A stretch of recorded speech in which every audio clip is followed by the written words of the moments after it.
Saudações, amigos e amigas, eu sou Ellison Silva, chego agora com mais um episódio do Quarta Categoria, o episódio 127 do podcast, que está desde 2020 sendo a casa da Série D do Campeonato Brasileiro e agora também com exibição nos canais Nosso Futebol. E eu peço primeiramente a quem está nos assistindo, quem está nos escutando, que vá nas nossas redes sociais, vá no Instagram e no X, que é o antigo Twitter, no @pcategoria. Siga a gente por lá, compartilhe nossos episódios que estão no YouTube, também que estão nos tocadores de podcast. E para quem está assistindo pelo Nosso Futebol, tem uma fotinha aí da tela, manda para a gente, marca a gente nas redes sociais, que a gente vai ficar muito feliz em ver que vocês estão acompanhando aí esse trabalho sério que a gente vem tentando fazer por aqui. Demos o pontapé inicial nas oitavas de final da Série D e nos jogos de ida só tivemos um mandante vencendo. E foi justamente o jogo que quebrou a invencibilidade do Manauara. E todo mundo acabou sendo pego, de certa forma, de surpresa, com 2 demissões de treinadores já depois dessas primeiras partidas.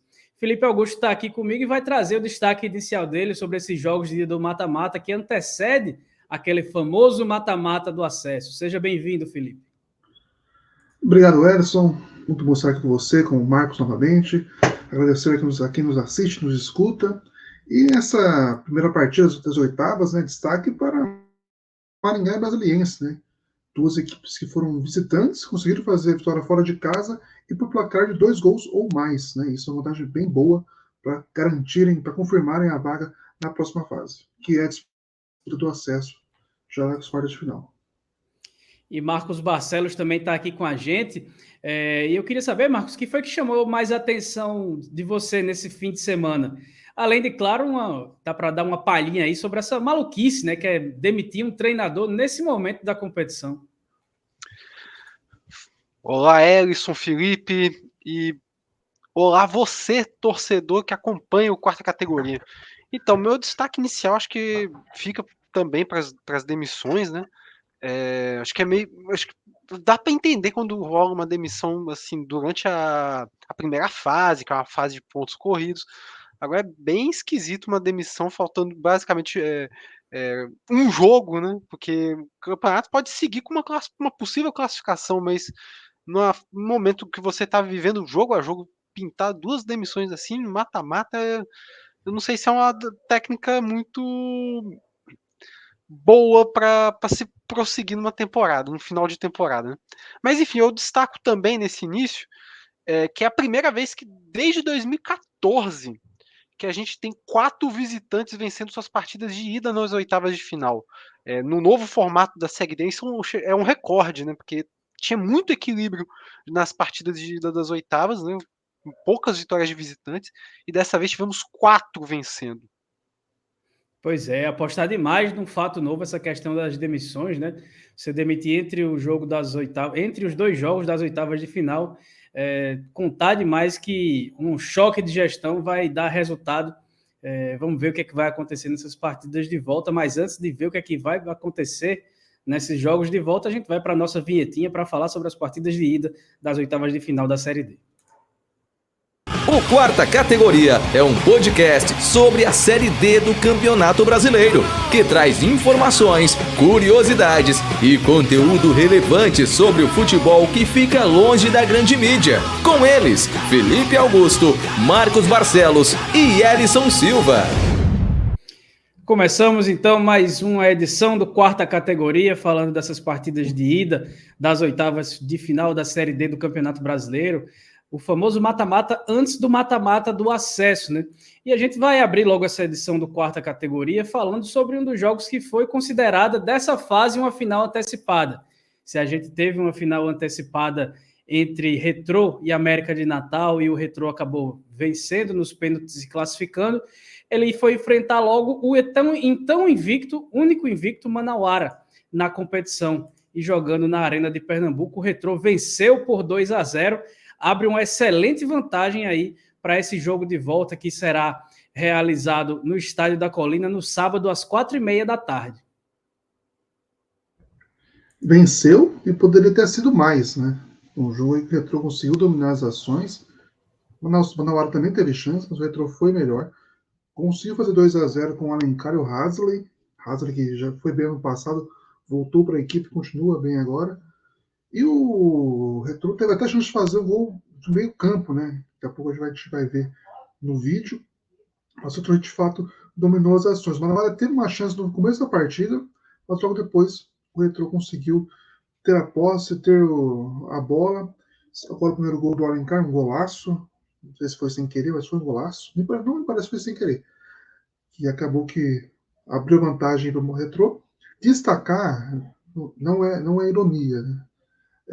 O bom público que registraram na Arena Pernambuco, né? Não encheu, mas a gente viu mais vazia em outras partidas do que a gente viu agora, né? Foi bem espalhada aqui a torcida que acompanhou essa vitória, um jogo que era difícil para o Manauara e se comprovou, né? Não sei se era. O Marcos você citou no outro episódio, né? Seria injusto o Porto Velho falar que é o primeiro adversário forte que enfrenta, né? E tal. Mas o Retrô conseguiu se impor, veio com confiança da partida contra o América, fez 2-0, tem uma boa vantagem. O Manauara tem jogos que conseguiu fazer 2 gols ou três de vantagem, mas o Retrô também não teve nenhum tipo de goleada sofrida, né? Ou se aconteceu, foram poucas. Então o time conseguiu abrir uma boa vantagem e vai agora para Manaus para tentar confirmar esse acesso e esperar, né? Provavelmente, assim, caso os favores se confirmem, né? Talvez o Retrô novamente vai ter que jogar fora de casa a primeira partida e a segunda fora, né? Mas por enquanto é só a suposição até o momento. E qual é que você acha, Marcos, o impacto que essa derrota pode ter para o Manauara, né, que vinha como o único invicto da competição e agora vai ter que escalar uma montanha contra um time que já passou por um mata-mata pesado contra o América de Natal, tirou a invencibilidade do Manauara e tem essa vantagem ao seu favor para o jogo na Colina no próximo fim de semana? Eu acho que o impacto não é nem só pelo resultado, mas também pelo desempenho do Manauara nessa partida. É uma diferença muito grande do que a gente viu da equipe do Amazonas nessa competição, né? A gente viu atuações muito sólidas na primeira fase, foi muito bem diante do Tocantinópolis na segunda. Agora, nessa partida foi muito mal. O Retrô poderia venceu por 2-0, mas poderia ter sido 3, 4. A gente vê aí as Foi uma chances chance aí. perdidas no final do jogo, né? Vai ser cara a cara com o goleiro. E preocupa, né? Porque, como eu falei no episódio passado, seria injusto falar que o Retrô seria o primeiro grande adversário do Manauara, né? Nessa competição, porque já teve o Porto Velho. Mas o Retrô é de fato o time que antes da partida, a gente fizer essa comparação com o Porto Velho, era a equipe com maior capacidade de botar o Manauara contra as cordas do que o Porto Velho é. E a partida confirmou isso.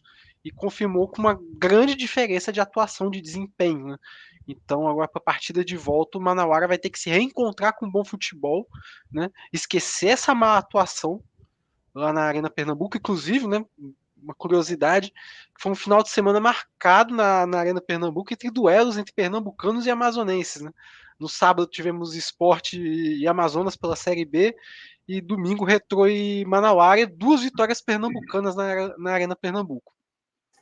Fez valer o mando de campo lá em Recife. Só para deixar claro aqui que a gente vai seguir para o próximo confronto, só que a gente não está fazendo que nem a gente fez no episódio passado, que era por chave, né? A gente ia falando de 2 em 2, que acabaram sendo os confrontos agora das oitavas de final. Lembrando que os confrontos das quartas de final, a gente vai ter os 8 colocados, e aí o melhor, o que mais pontuou desses 8, pega o oitavo, o segundo, o sétimo, o terceiro, o sexto e o quarto, o quinto. Então, a gente falou agora da vitória do Retrô sobre o Manauara. Não necessariamente o vencedor desse confronto vai enfrentar o vencedor do próximo que a gente vai falar, que é justamente a partida entre Altos e 13. Jogando no Lindolfinho, o 13 fez valer sua melhor campanha, abriu o placar logo cedo com o Gui Campana, num gol aproveitando um passe espetacular do Marquinhos e contou com a defesa do pênalti do Igor Ryan no segundo tempo, para garantir a vitória por 1-0, que deixa o Galo em vantagem para o jogo de volta, que acontece no domingo, às 4 da tarde, no Amigão. Amigão que deve ter mais de 10 mil pessoas presentes aí para tentar apoiar essa classificação alvinegra. O Altos acabou sofrendo gol muito cedo com o Gui Campana, né? Ainda lá nos primeiros 15 minutos de jogo. né? O Gui Campana teve muita liberdade no contra-ataque, o goleiro Careca também não achei que fechou bem o ângulo, né? Acabou tomando no gol no seu próprio canto, e que deu muita tranquilidade para o 13 continuar poder administrar a vantagem, jogar com mais tranquilidade na casa do adversário. Teve chances também para ampliar a partida, né? Eu acho que defensivamente o Altos fez uma partida muito ruim, e eu acho que o 13 poderia ter aproveitado um pouco melhor essa fragilidade defensiva que o Altos apresentou durante o jogo.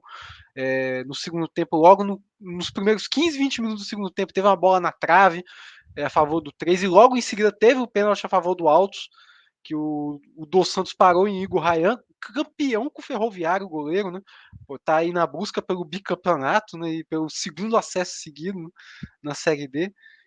Vem fazendo uma grande participação pelo Altos, não, pelo 13, perdão. E com esse resultado acabou gerando a demissão aí do Carlos Rabelo, treinador do Altos. E o Marcelo Cupertino, que vinha sendo auxiliar, vai tocar o trabalho adiante. Ele já tem uma longa história aí no Altos, já foi campeão pelo clube, né? Também tem umas passagens um pouco conturbadas pelo clube nos momentos que ele assumiu, né? E foi depois de uma confusão nos vestiários após a partida que o Carlos Abel acabou sendo demitido.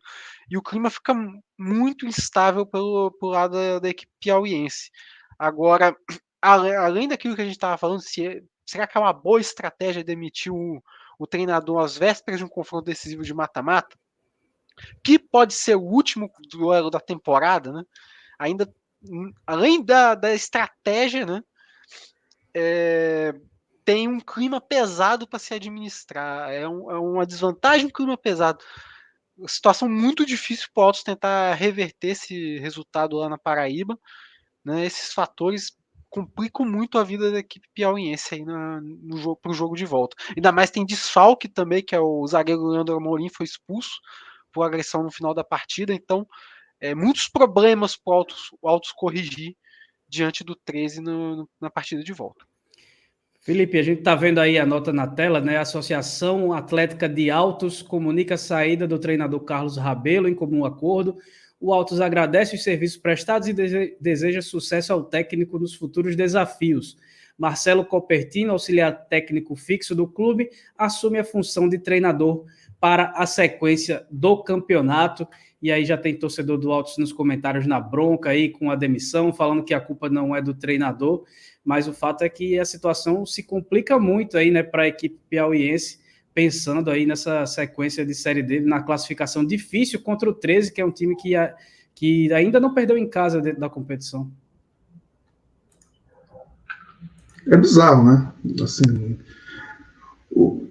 a gente já falou do Manaus também logo depois, né?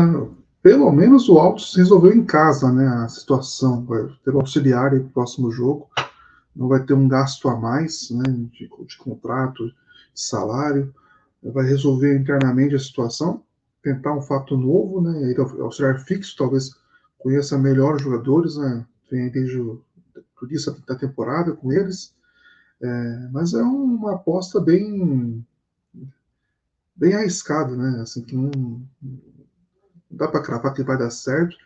E se der certo, continua sendo errado, né? A maneira que isso aconteceu, né? Logo entre dois jogos mata-mata, né? Então, claro que pode dar certo, mas não é a melhor forma de se resolver, né? Ainda mais, como citei, entre dois jogos. Mas, de fato, o Altos aí vai ter essa dura realidade, né? Treinador demitido e desvantagem no placar, logo depois de ter um jogo que a gente perdeu um pênalti também. Então, tudo joga contra o Altos, inclusive a direção a defender isso, apesar dos problemas internos que podem ter ocorrido entre treinador e elenco. Para tomar a decisão nesse momento, os desentendimentos devem ter sido extremamente graves ali logo depois do apito final no Lindolfinho.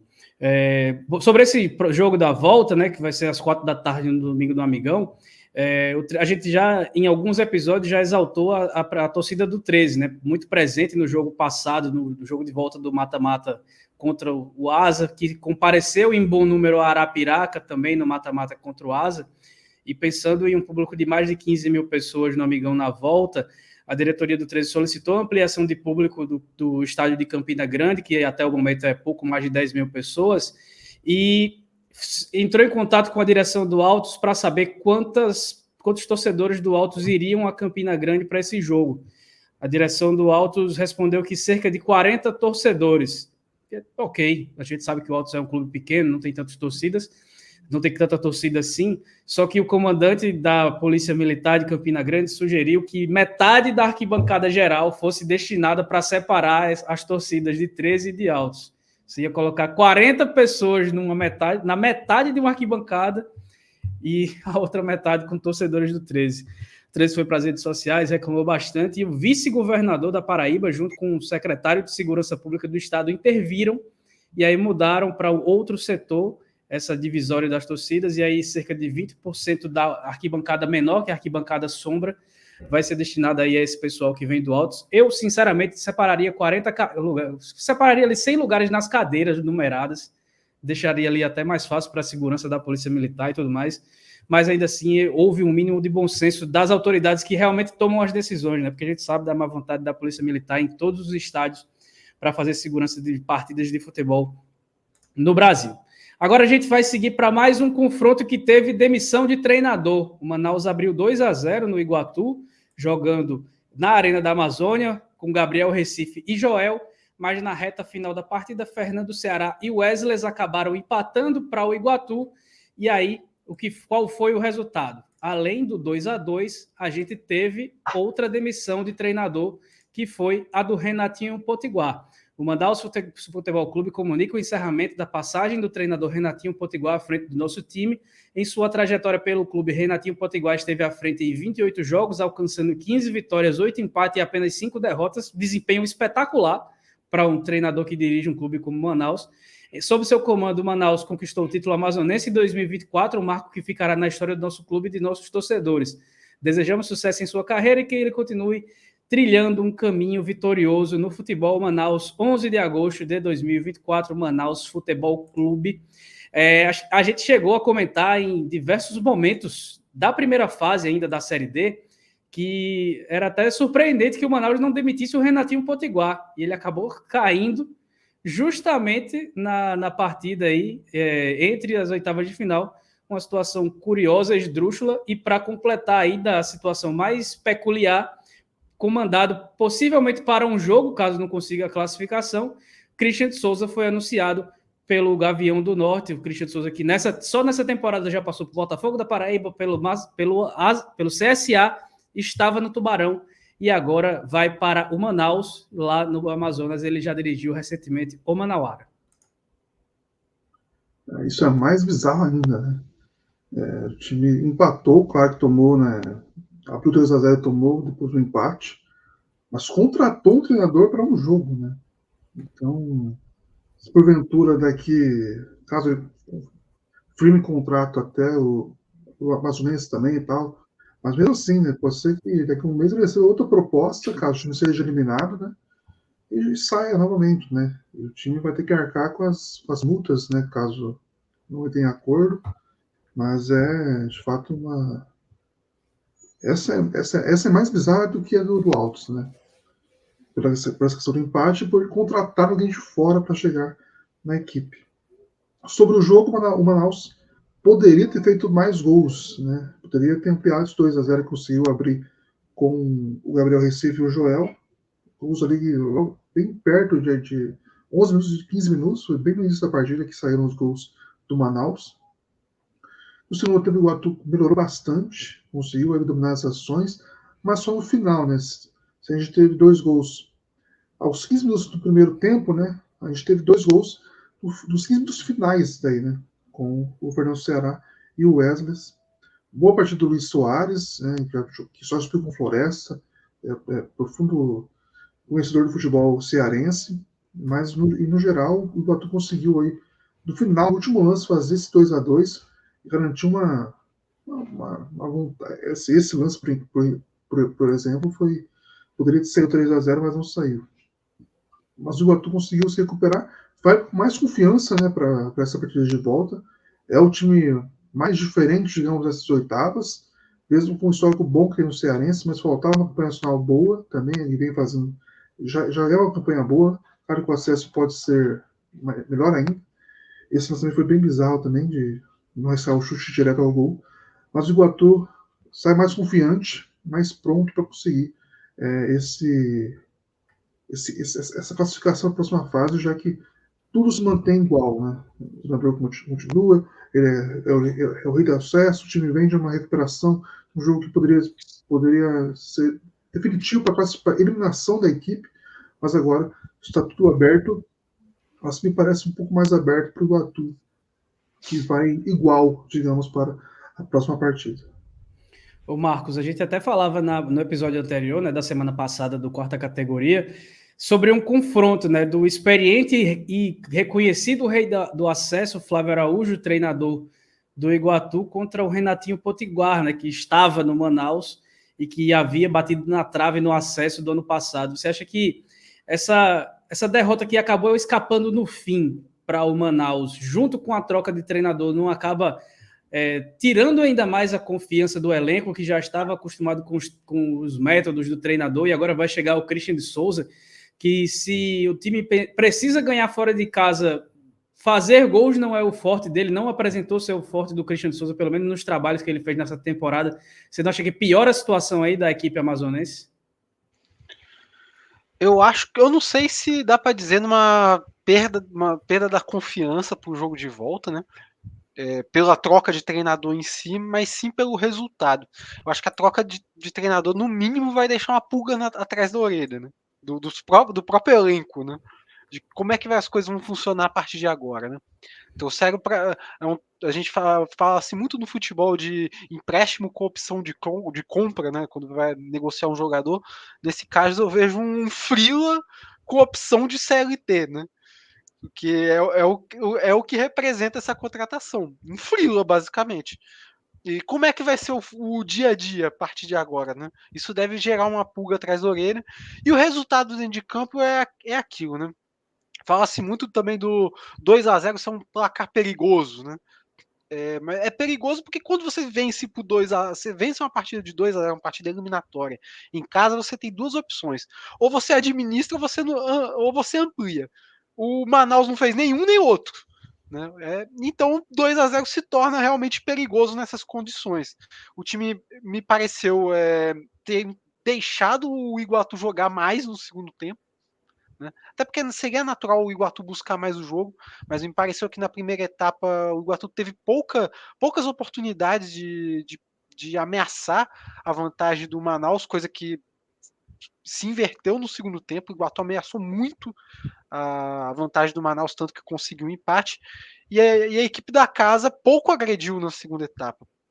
Faltou aquela agressividade dos 15 primeiros minutos da primeira etapa, que isso acontecesse mais na segunda etapa, de levar mais perigo ao gol do Mauro Iguatu, mas pouco foi feito pela equipe da casa. E isso, nesse sentido, eu acho que o Manaus vai com menos confiança para a partida de volta. Mas saiu dos males o menor, saiu com empate. É ainda possível, talvez, montar um esquema que possa segurar o ímpeto do Iguatu, que a gente sabe que é muito forte lá dentro, né? E tentar explorar os espaços que a equipe cearense vai deixar. Porque já no jogo contra a Jacuipense deixou e muito. Né? Quem acompanhou a partida de volta entre Iguatu e Jacuipense viu que a equipe baiana teve muito espaço para atacar, e é o que deve acontecer nessa partida de volta, porque empate sem gols, um empate 1-1, não dá a classificação para a equipe cearense, não tem o fator gol fora de casa, né, nessa competição. Então vai se abrir muito para buscar a vitória, e o Manaus tem que explorar isso. O jogo de volta vai ser no Morenão no próximo sábado, às 6 da tarde, 6 da noite, né? Para quem preferir. A gente fala de outro jogo que teve o mesmo placar, 2-2, só que em situações diferentes. Dessa vez, quem saiu na frente, abriu 2-0, foi o time visitante. O Porto Velho fez 2-0 no Itabaiana, com gols aí. Fez 2-0 no Itabaiana, mas Cadu Baroni e Thiago Souza. O gol do Thiago Souza aos 52 do segundo tempo acabaram deixando tudo igual para o jogo tudo igual lá no Etelvino Mendonça, e o jogo de volta vai ser no Aluizão, no sábado, 4h30 da tarde, quando a gente vai ter definido aí um dos times que vai para o mata-mata do acesso entre Itabaiana e o Porto Velho. Eu tive a oportunidade na última sexta-feira, né, de gravar um bate-papo junto com um colega nosso, Eduardo Costa, lá do Sergipe. Um abraço para ele, inclusive, do nosso grupo lá do Guia da Série D. Ele tem o canal dele, o Eduardo Costa Analisa, a gente falando sobre esse confronto entre Itabaiana e Porto Velho. E lá a gente falou muito da qualidade da equipe do Porto Velho, que é um canal voltado mais para o torcedor sergipano, então a gente foi lá para apresentar o Porto Velho, né? E falei muito das armas da equipe, principalmente o Emerson Bacas, que é o camisa 50, é a principal referência do Porto Velho, eu diria até que é o ídolo do clube, né? Que tem uma história muito curta, né? Mas que o Emerson Bacas teve todas as participações de Série D da equipe do Porto Velho, e não é à toa que ele é ídolo, né? No primeiro tempo ele poderia ter acabado com o jogo, né? E fez os 2 gols da equipe, comandou o meio-campo não só na criação, mas também chegando para finalizar, tanto que fez os 2 gols, que iam dando uma grande vantagem para o Porto Velho. Só que na segunda etapa o Porto Velho sofreu do mesmo problema que sofreu com o River, né? Falta mais segurança, frieza para conquistar resultados melhores fora de casa, né?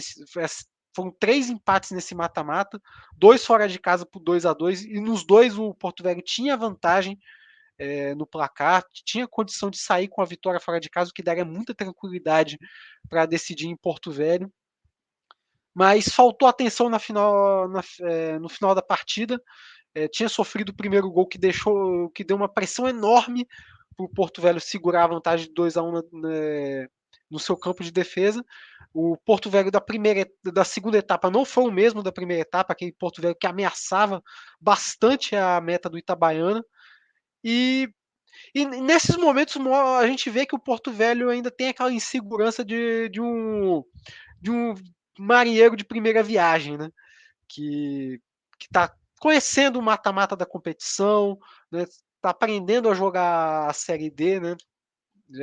Já vem de 2 participações no qual não passou da primeira fase, agora está conhecendo o mata-mata, conhecendo adversários mais perigosos, e parece ter sentido o momento para segurar essa vantagem. Falta mais atenção, falta mais segurança, mas não deixa de ser um bom resultado, né? Ainda tem a condição de decidir em casa a sua vida, né? Ainda mais também, vamos olhar as circunstâncias, né? O Porto Velho teve que fazer uma viagem longa, né? Eu diria até 2, né? De ida e volta para Itabaiana, né? Pegando viagem de avião, ônibus. Então é um trajeto cansativo. A gente sabe a distância que é, né, fazer uma viagem dessa. E ainda assim quase conseguiu uma vitória importantíssima, né? Saiu com empate. Então tem todas as condições ainda de sair com a classificação. Mas é bom dar uma atenção nessa falta de segurança para matar as partidas e trazer resultados melhores para continuar avançando no mata-mata. O Felipe, diferente do Manaus, né, que acabou cedendo o empate jogando em casa, o Itabaiana, que em tese tem uma desvantagem, né, já que o Porto Velho decide jogando em casa, mas o Itabaiana foi buscar um resultado que o mantém vivo no confronto. Totalmente, né?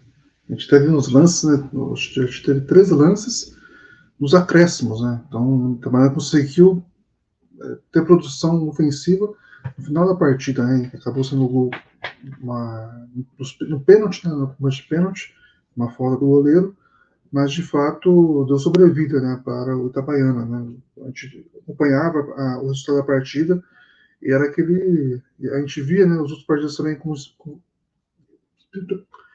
principalmente o Brasiliense e o Maringá, né, com vantagem boa, né, apesar que o Maringá jogou depois do Porto Velho, e poderia se juntar, né, a esses visitantes bem desejados, bem digestos para os mandantes, mas cedeu esse empate. Então, acho que o que preocupa é realmente isso, né? Nos 2 mata-matas que teve, fora de casa, abrindo o mata-mata, abriu o placar, mas deixou empatar. E nesse caso foi 2-0 depois conseguir ir para Itabaiana, mas deixa o jogo aberto. O Porto Velho tem uma força dentro de casa, está com um bom público, né? Assim, o torcedor de Porto Velho, de Rondônia, de Porto Velho, não de Porto Velho, né?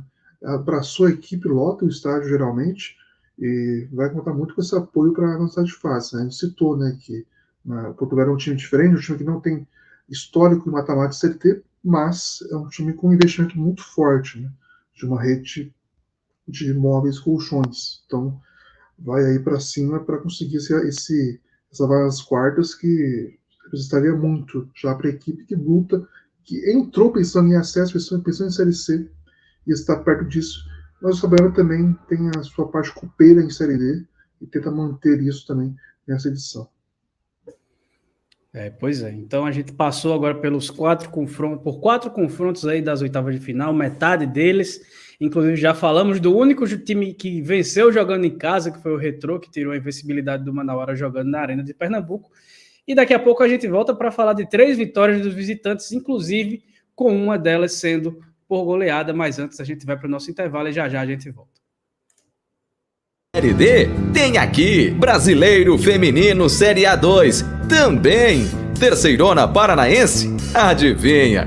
O Futebol Loja dos Holofotes, uma paixão pelo alternativo.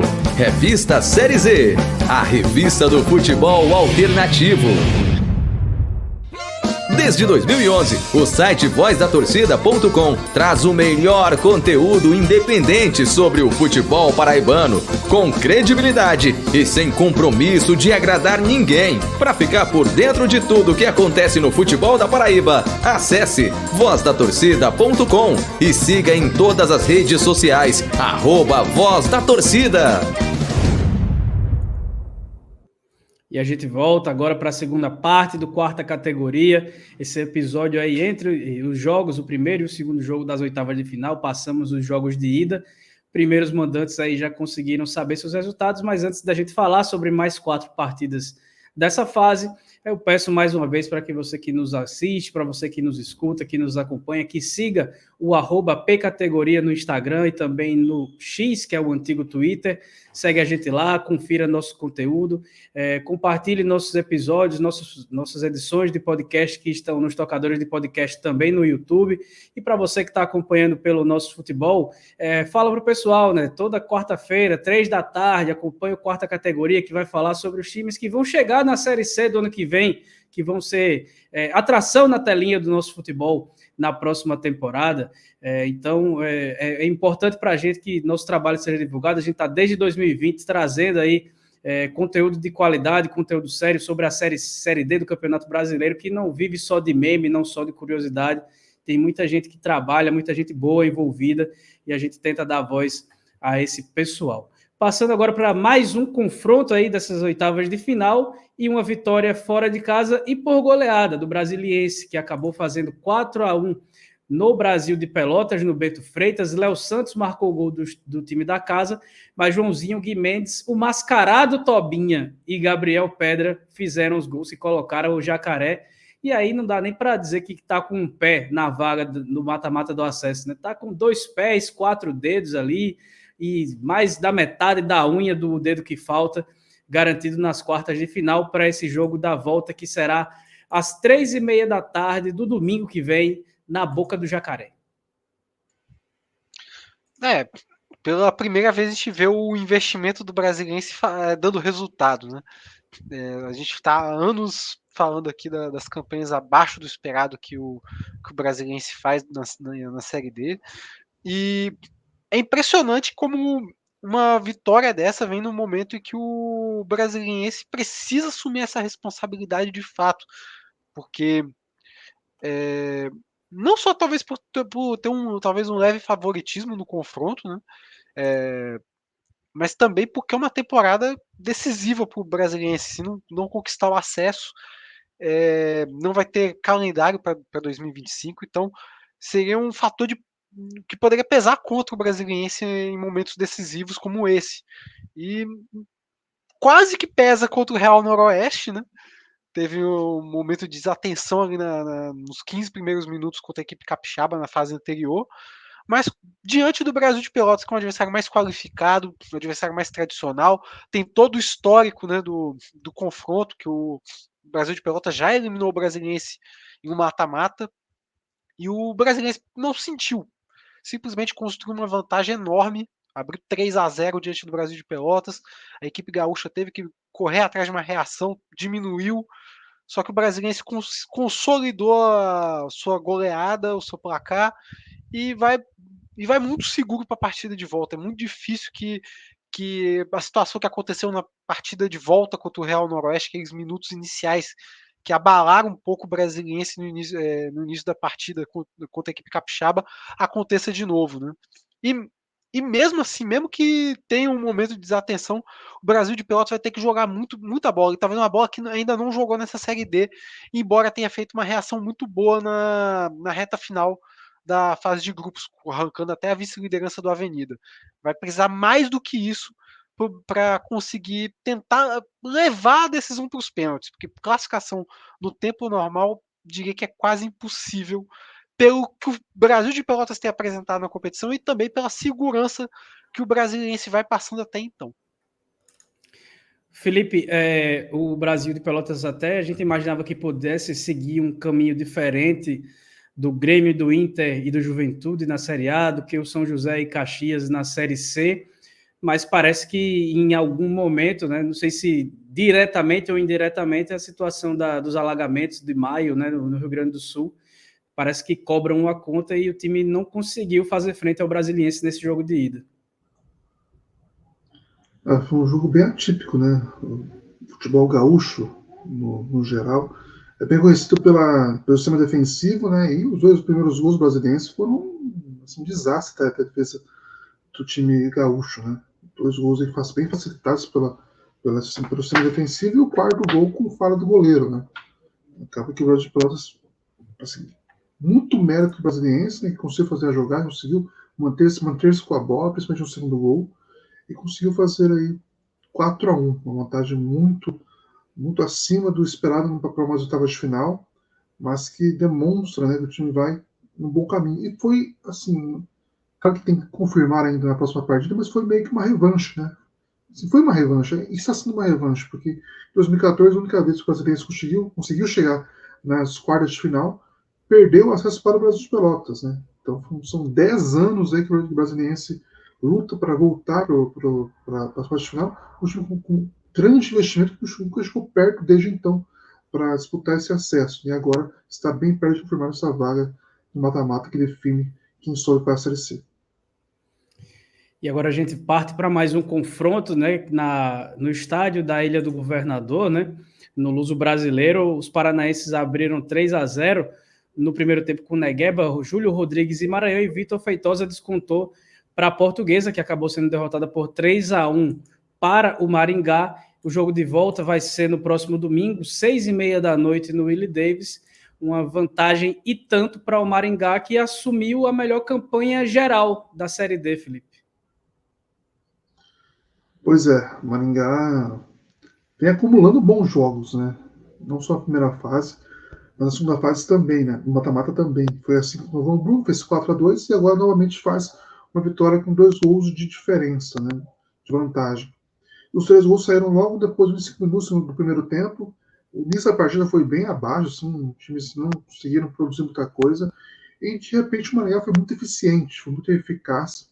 Teve 3 chances e fez os 3 gols que deram vantagem para a equipe. Né? O Maringá, como você citou, é o líder, né, da pontuação geral, né? Já começa ali a visualizar quem pode defender, quem pode enfrentar na próxima fase. O desafio agora para o Maringá vai ser ser eficiente, como foi esse jogo, na partida de volta. Né? Foi um fator que preocupou a torcida contra o Novo Hamburgo, onde tinha vantagem muito boa, mas que penou para fazer um gol, teve muitas chances claras de fazer o gol, e agora vai para a segunda partida tentando não sofrer. Né? Ele não sofreu defensivamente, mas ofensivamente poderia ter feito um placar muito mais dilatado, que não conseguiu. Por causa da Portuguesa, né, que tem 2 mata-matas recentes de acesso que perdeu, né, a Amazonas e o Caxias. O time agora teve um confronto de quarta de final nas oitavas. Né? A gente fala muito do Manauara Retrô, mas esse jogo também tem um peso aí, que poderia ser muito bem nas quartas de final, mas acabou que foi antecipado pelas campanhas das equipes. E Maringá vem bem forte aí, desde 2015, 2017, que não tem um acesso do clube paranaense, desde o Operário. E agora tem Maringá e Cianorte, Maringá bem perto de confirmar essa vaga na próxima fase para definir se sobe ou não. Então foi uma boa vantagem, um bom jogo, mais um bom jogo do Maringá, que vem acumulando boas partidas. E ter essa vantagem da primeira partida é bem importante, né? Foi a segunda do Hamburgo e agora contra a Portuguesa. E vamos ver se, passando de fase, mantém essa toada que vem demonstrando a equipe. Marcos, a Portuguesa já há bastante tempo, né, vai batendo na trave na questão do acesso, como o Felipe bem falou, só que nessa temporada não parecia que seria o caso, e agora enfrentando o agora time com a melhor campanha, se mostrou que é isso realmente, né? Parece que a Portuguesa mais uma vez vai passar de fase e não vai ser dessa vez que vai subir para a Série C. Bom, esse resultado diante do Maringá jogando no Luso Brasileiro acho que é resultado de praticamente um ano em que a Portuguesa parece atuar assim, com pouca ambição. Parece demonstrar um futebol de pouca ambição, já, como já vem falando há muito tempo, né? Acho que desde a eliminação contra o Caxias, parece que o clube sentiu o baque e conquistou a Copa Rio ano passado, depois da perda da vaga para o Caxias, né? Mas jogando futebol bem burocrático, correndo riscos até desnecessários, com um elenco muito forte que tinha, né? E tem. Fez um Carioca que parecia que ia conquistar a quinta ou sexta posição ali com tranquilidade, e não foi bem assim que aconteceu, né? O Portuguesa fez uma campanha muito abaixo do esperado, do investimento que tem. Chega na Série D, isso se reflete novamente, né? Tropeçando diante de adversários muito inferiores, até ganhando alguns jogos, mas jogando de forma muito burocrática, né, jogando por gasto, e cada vez mais a campanha da Portuguesa vai se semelhando a campanhas anteriores do Brasiliense. Se o Brasiliense de 2024 é uma equipe ambiciosa, a Portuguesa de 2024 está parecendo o Brasiliense de 2023, né? De campanhas anteriores até 2023. Um clube que tem um investimento muito alto, conta com atletas até medalhões, né? Conhecidos no nosso futebol, como Hernani Brocador, Marcelo Toscano, entre outros, e não consegue desempenhar um bom futebol, né? E esse resultado contra o Maringá poderia até parecer surpreendente, até por conta da força do elenco, mas quando você olha esses fatores, né, tudo que vem acontecendo de um ano para cá, cai a ficha de que não é um resultado que surpreende. Condições tem para virar a partida, de tentar uma reação fora de casa. Como eu falei, tem elenco para isso, tem jogadores experientes. Acho que muito difícil que isso aconteça, porque do outro lado também tem um elenco forte. Então, tipo assim, pensando em capacidade de propor o jogo e tentar buscar um resultado melhor, eu sei que a Portuguesa tem, mas vai precisar ser mais ambicioso, vai precisar desempenhar um futebol que de um ano para cá não vem jogando. E eu acho que muito difícil que, tendo em vista tudo isso que eu citei, né, que a Portuguesa em um jogo vai conseguir fazer isso.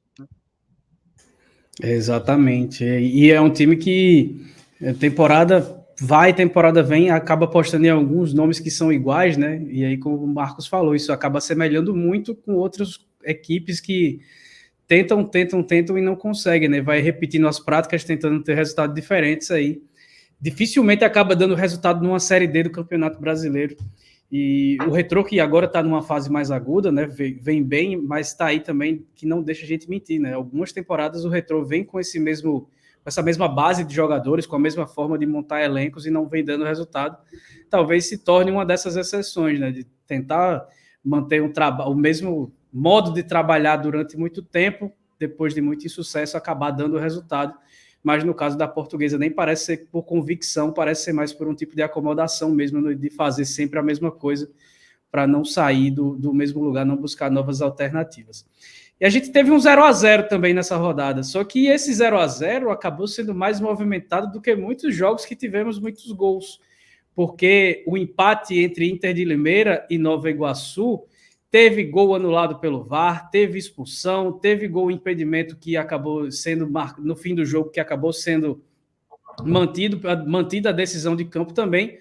Muita polêmica nesse jogo e fica aí essa partida para o confronto mais aberto. O jogo de volta vai ser realizado no Laranjão às 15 horas do próximo sábado. Desse jogo vai sair o primeiro, na questão temporal de horário mesmo, 5 da tarde ali do sábado, a gente deve saber quem será o primeiro time garantido no mata-mata do acesso da Série D. Bom, essa fase é a primeira vez que a gente tem a atuação do VAR, né? Na Série D, né? Fase de oitavas de final, temos o árbitro de vídeo dando as caras, né? E nessa partida acho que foi a única assim, com grandes intervenções do VAR, né? Gol anulado, 2 pênaltis anulados, algo que é difícil em muitas partidas até, né? A gente vê tanta movimentação do VAR, assim, né? Geralmente é muito pontual, por maior que seja a polêmica, é muito pontual. Dessa vez tivemos muitas intervenções, e não necessariamente intervenções ruins, né? Eu diria até que o VAR acertou nos lances que teve que rever, né? Achei que o gol foi corretamente anulado lá no final do segundo tempo, né? Achei que o jogador da Inter de Limeira fez a carga em cima do zagueiro do Nova Iguaçu, então foi correta a anulação. Os 2 pênaltis anulados também achei justas as anulações, né? E agora falando do jogo em si, foi uma partida que o Nova Iguaçu teve pouco inspirado até, né? Mas um pouco inspirado que ainda assim dá uma certa esperança de que não vai se repetir a atuação tão ruim assim, né? Porque mesmo jogando mal, o Nova Iguaçu ainda agrediu um pouco a Inter de Limeira, levou perigo na primeira etapa, acertando bola na trave. No segundo tempo teve uma boa chance com o Vitor Rangel, inclusive Vitor Rangel foi o protagonista do Nova Iguaçu, participando desses 2 lances de perigo a favor do Nova Iguaçu. Mas na maior parte do tempo a Inter de Limeira pôs a laranja mecânica contra as cordas, né? Só que parece ainda viver uma má fase a Inter de Limeira, embora esteja numa fase aguda de Série D, né? Tem 4 jogos que não vence, são 4 empates seguidos. O ataque tem sido um problema, né? A gente viu nessa partida desperdiçar muitas chances, né? E tendo condições claras de sair com uma vantagem, né? E agora vai ter que enfrentar o Nova Iguaçu lá no Laranjão, onde o time carioca é muito forte, né? Ainda não perdeu lá nessa Série D. Então, assim, a tendência é que o Nova Iguaçu fique com a vaga, mas se a Inter conseguir repetir a boa atuação e calibrar um pouco mais, caprichar ofensivamente, caprichar nas finalizações, pode ser que ponha essa classificação do Nova Iguaçu em risco, né? Pode ser que consiga botar novamente o Nova Iguaçu contra as cordas. E aí, Felipe, a gente viu o lance, né, do gol anulado no campo, né? Já no fim da partida, o gol da Inter de Limeira, que foi marcada a carga já do jogador que fez o gol no defensor, e essa marcação aconteceu no campo e foi referendada pelo VAR, que manteve aí a marcação e anulação do gol. Você repara até que o jogador que cometeu a falta, ele sai mais se lamentando por ter feito a falta do que reclamando com o árbitro pela marcação. Então, de fato, foram intervenções aí que demoraram, mas que foram acertadas, né? Então, foi um bom uso aí do VAR, né? Desse apoio que tem a arbitragem para rever alguns lances. Sobre a partida de volta, né? Só uma coisa antes, né? Sacar as camisas, né? Os narradores devem ficar bem felizes com essas camisas desses jogos, né? Um laranja com laranja mais escuro nas fontes e um preto com dourado, né? Então, realmente não foi um bom dia para os narradores que tiveram que passar por essa partida. Mas sobre o jogo, sobre a partida de volta, de fato, Nova Iguaçu vem uma regularidade muito boa, né? O Inter de Limeira ainda mantém essa irregularidade, né? Que começou ali no final da primeira fase. O Flamengo permaneceu, passou nos pênaltis e nessa partida teve até chance de fazer 1-0, mas não conseguiu. O Nova Iguaçu também teve chances, né? Foi um jogo aí que mesmo que o Nova Iguaçu tenha se apresentado abaixo, ainda tem mais condições de passar de fase, mas também tem aquele fator, né? Vamos ver como o Nova Iguaçu, apesar de ter Albano no elenco, como ele vai se portar defensivamente, né? Se vai se portar muito defensivamente ou se vai conseguir ter ataques aí para machucar a equipe laranja. Agora a gente vai agora para o último jogo aqui dessas oitavas de final, o que a gente ainda não falou, né? Só uma pontuação sobre a questão da numeração das camisas, né? É urgente que se crie um curso aí de design de modas de camisas de futebol, né? Porque o tanto que a gente tem de camisa de time no Brasil que é de numeração que acaba ficando invisível é uma grandeza, viu? E não é só exclusividade da Série C, não. Na Série A tem, na Série B tem, na Série C tem, os campeonatos estaduais têm a rodo, né? É importante que exista aí uma padronização, acho que até a própria CBF já poderia agir nesse sentido, né? De definir uma maneira de que os números das camisas fiquem sempre visíveis. Você faz um quadrado lá e coloca o número no meio, alguma coisa do tipo. Tem um contraste de cor, mas é inacreditável que a gente esteja em 2024 e toda semana tem aqui alguém vir reclamar de numeração de camisa invisível entre os clubes brasileiros. Bom, mais um visitante que venceu foi o Anápolis. Celeri colocou o Cianorte na frente, mas Rafael, Mineiro e Marcão garantiram a virada do Anápolis, que leva boa vantagem para o interior de Goiás, vai jogar no Jonas Duarte no domingo às 4h30 da tarde, e acho que essa foi talvez a vitória que, de certa forma, surpreendeu mais nessas partidas de ida das oitavas de final. Assim, tem que destacar muito nessa partida o demérito da defesa do Cianorte, né? Que praticamente entregou 2 gols para o Anápolis. Foram várias bem visões assim, da equipe que saiu na frente, né? Isso aumenta aí a frustração, né, com esse gol de jogada ensaiada do Celeri, que vem destacando pela equipe, né? Talvez aí dê tempo de um time de Série C, Série B ainda contratá-lo, caso o time não avance. Mas de fato o Cianorte tinha a tranquilidade de 1-0, mas acabou com 2 falhas da zaga, saindo com revés, né? O Anápolis aí que a gente tinha uma certa dúvida sobre o desempenho fora de casa, já que em casa, mesmo se jogando em Aparecida de Goiás, vem bem, aí o primeiro gol do Anápolis, né? Boa precisa da torcida do Anápolis, né? Pela distância que tem entre as cidades. O Sorte teve chance de fazer, de voltar a ficar à frente do placar, mas não aproveitou e acabou que no final do segundo tempo o Anápolis conseguiu fazer 2-1. Mais um gol, mais um lance defensivo errado do Cianorte, quase seu gol, poderia ser 3. E esse jogo, né, não sei se vai dar tempo, mas também teve uma questão do VAR, né? Um impedimento que, no momento, parecia bem confuso, mas parando o lance a gente vê que estava, de fato, impedido e foi um escanteio, né, que acabou que o jogador tocou a bola para o companheiro, né, e voltou a bola para o jogador que estava com escanteio. E acabou que o goleiro, né, estava à frente, o primeiro jogador que estava colado à trave, acabou que essa diferença deu um impedimento para a equipe do Cianorte, perdão, para o Anápolis, que fez o terceiro gol, mas acabou sendo invalidado por esse impedimento mínimo aí que registraram com o VAR. Mas, de fato, ainda deixa o jogo bem aberto, porque de fato, se não tivesse os problemas defensivos, claro que isso também faz parte do jogo, né, não pode ser descartado. Esse lance aqui foi marcado de impedimento. Se não tivesse marcado, tivesse errado, isso é do jogo também, mas de fato o Cianorte agora vai em desvantagem, vai tentar reverter esse placar.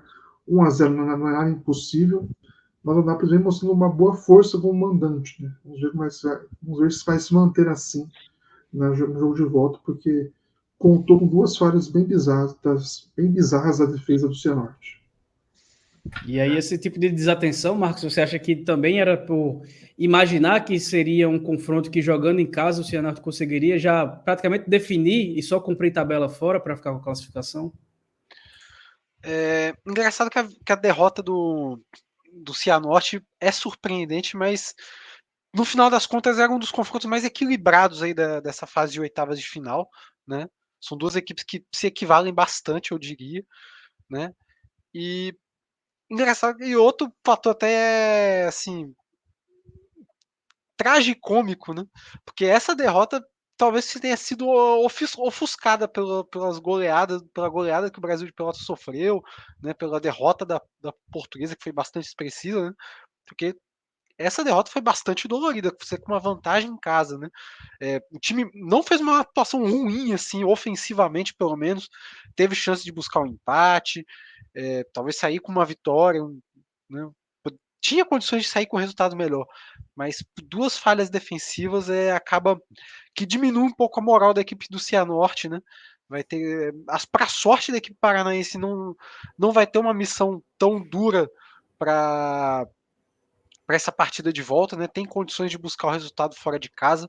O Anápolis também já teve, embora seja uma equipe forte jogando em casa, mas também já teve seus tropeços durante a competição.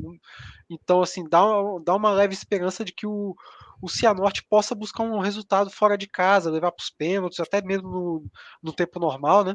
Porque ainda, mesmo com a derrota, né, na bagagem, né, ainda assim é um dos confrontos mais equilibrados, então tá tudo muito em aberto para o jogo de volta em Anápolis, né? Que não sei, né?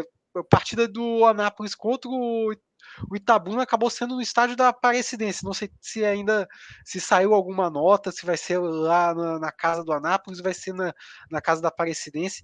O fato é que jogando em Goiás o Anápolis é forte, mas ainda assim tá tudo muito em aberto para o Cianorte tentar se reerguer das entregadas e buscar o resultado.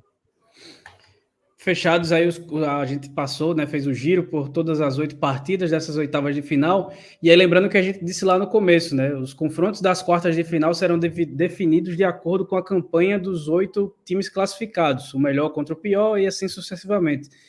Não à toa, 9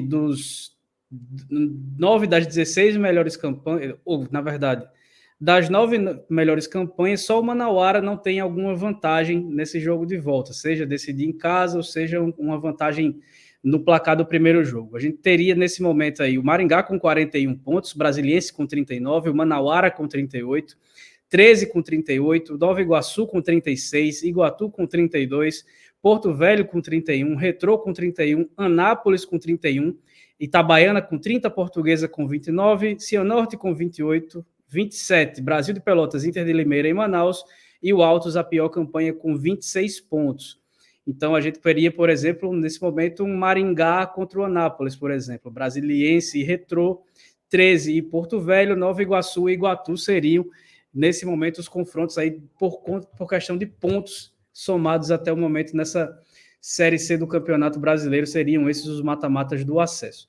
Bom, e agora a gente já pode encerrar essa edição do quarta categoria. Eu queria rapidamente um destaque final aí de vocês para esses jogos de volta que definirão os confrontos do mata-mata do acesso. A destacar, né, que ao contrário de outras fases, outras edições, ficou boa a divisão, né, dos horários, né, não vão ficar exatamente no mesmo horário, como aconteceu na segunda fase, inclusive, né, nos jogos de volta. Que teve uns 9 jogos às 4 horas da tarde, domingo, então ficou uma boleira danada para definir quem passaria. Teve muitos disputas de pênalti simultâneo, mas para quem quer acompanhar de fato a Série D, foi uma boa mudança, né? A gente tem jogos aí no sábado tem 4 horários diferentes, 3 horas, 4 horas, 4 e meia e 6 horas, e no domingo nós temos 3h30, 4 horas, 4h30 e 6h30, né, da tarde.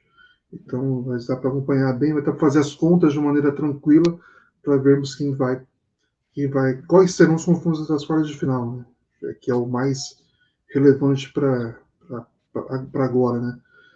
Como se definiram, você citou aí, né, os confrontos, né. Então, para o Maringá Brasiliense, apesar da vantagem, é bem importante vencer, torcer para o tropeço todo, principalmente o brasileiro torcer para o tropeço do Maringá, já que esse brasileiro retro, já caso o retro fique, né, na parte lado 2, né, da chave, ninguém vai querer enfrentá-lo, né, porque de fato é um time que vem forte aí para a disputa desse acesso. E também podemos ter até um confronto paranaense, já que se o Cianorte reverter a vantagem, é bem possível aí que aconteça esse confronto paranaense, caso os dois passem de fase. Né? O Maringá também tem que passar de fase. E o Manaus, né, que deve ser o contrabalanço aí, né? Que não está em desvantagem completa, a desvantagem vai ser jogar fora, que também pode definir muita coisa do que vai acontecer nesse mata-mata, já que faz uma campanha abaixo dos demais, entre os classificados, né? Entre os participantes das oitavas. Então tem esse jogo matemático para a gente conferir. Pouco a pouco, já essa rodada vai ser bem espalhada para a gente acompanhar bem os jogos. Bom, meu destaque final vai para o confronto que é a final antecipada aí, né? Uma das finais antecipadas, que é entre Manauara e Retrô. O Manauara precisando reverter essa desvantagem após a sua primeira derrota na competição, uma partida muito ruim, né? E aí eu queria destacar o Retrô, né? Nesse confronto, porque a gente falava muito que o Retrô era uma equipe que não crescia nos momentos decisivos, né? Tinha dificuldade nos mata-matas, decisões de pênaltis, né? E o Retrô só tá pegando casca grossa, né? Desde que avançou de fase. Então o Retrô, se tem a melhor forma de conseguir o acesso, de superar esse tipo de adversidade, que é de momentos decisivos de se apequenar, jogando esses duelos grandes. E agora tem mais um à vista, né? E o Manauara vai ter que jogar contra o resultado ruim e também contra uma equipe que aos poucos vai ganhando essa casca que há muito tempo não se via na equipe pernambucana. Então, se tornou ainda mais interessante essa partida de volta lá em Manaus. Pois é, na próxima semana a gente vai voltar para falar sobre os 4 jogos do mata-mata do acesso, 8 times que vão brigar por 4 vagas na Série C do ano que vem. Também a gente vai tirar um tempinho, muito provavelmente, para falar sobre os times que estão voltando, saindo da C, retornando para a Série D, porque já está se afunilando, já está na retíssima final também da primeira fase da Série C do Campeonato Brasileiro. Então, mais uma vez, eu peço para que quem nos assiste, para quem nos escuta, siga a gente no @pcategoria no Instagram e no X, que é o antigo Twitter, compartilhe nossos episódios e dê aquela forcinha para quem também está nos assistindo na TV, tira foto, marca a gente, etc. e tal. Semana que vem estaremos de volta. Boa sorte a todo mundo que busca uma vaga no mata-mata do acesso e até a semana que vem.